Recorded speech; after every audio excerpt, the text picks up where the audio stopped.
Hi, I'm Darren with Espresso Resource Northwest. Today I want to talk to you about some tips on properly packaging your machine to ship it in for service. So the first thing you want to do, especially during the winter months, is drain the boiler of your machine if your machine's not dead. So to do that, you want to get your machine steaming like you normally do. And once it starts steaming real well, pull your water tank off and let it continue to steam until the pump stops pumping and the water stops coming out the wand. Once that's done, close the knob, shut your machine off, and now you're ready to go. So the first thing you want to do is, if your machine has an attached power cord, is secure that with a rubber band so it's out of the way, like that. And then we want to secure all the loose components. Now, if you don't have any residue-free tape, please use blue painter's tape.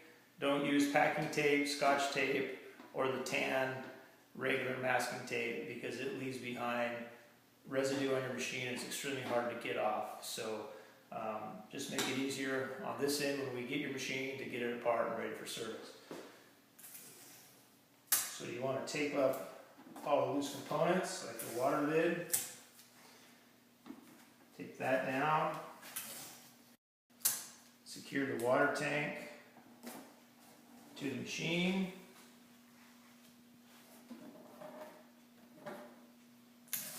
On both sides. It's not sticking there. The lid.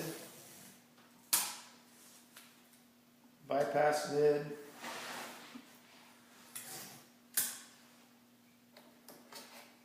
And your grill to your drip tray. Once that's done, you want to put it in a bag to protect the machine from getting packing peanuts stuffed in it, and if there's any water leakage from the water getting on your packing materials.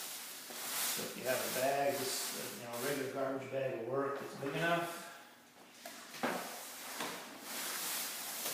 Stick it in here.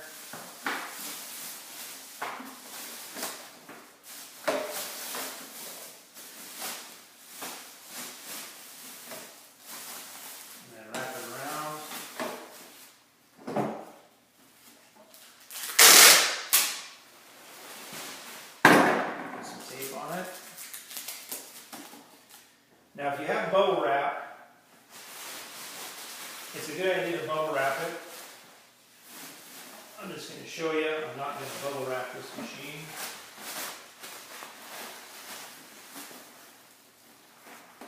If you have some bubble wrap, just for added protection,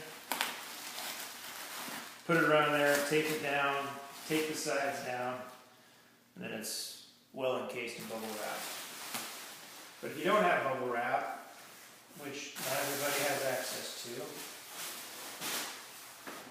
you want to make sure you surround it with several inches of packing peanuts on each side. So I prefer a double wall shipping box. With this, you can use just one box. If all you have access to is single wall boxes, if you notice the difference, these are a lot flimsier. You want to make sure you have two boxes, so you want to put a box within a box just to give it sidewall protection. Because these things do fall off the conveyors at the shipping company. You want to put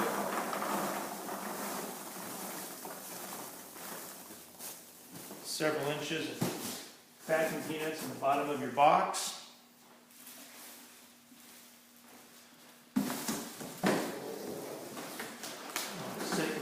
Down in there, because these peanuts are going to settle in transport and smash down, so you want several inches of peanuts on the bottom.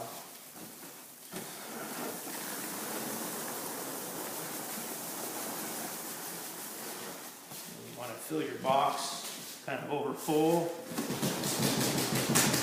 shake it so it'll settle down.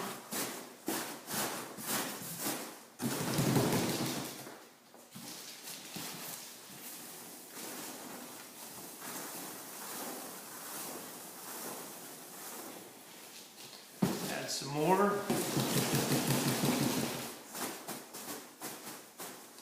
When you close your lids, see, that's not quite enough. You want it to be a little domed up there, because these things are going to settle in shipping. There, that's better. So you want to close that up, and then use your packing tape to tape it across a couple times, and then edge tape it on each side to secure the edges, and then take it down to your local UPS or FedEx store, purchase a label, and make sure you insure it for the replacement value of the machine. Thanks.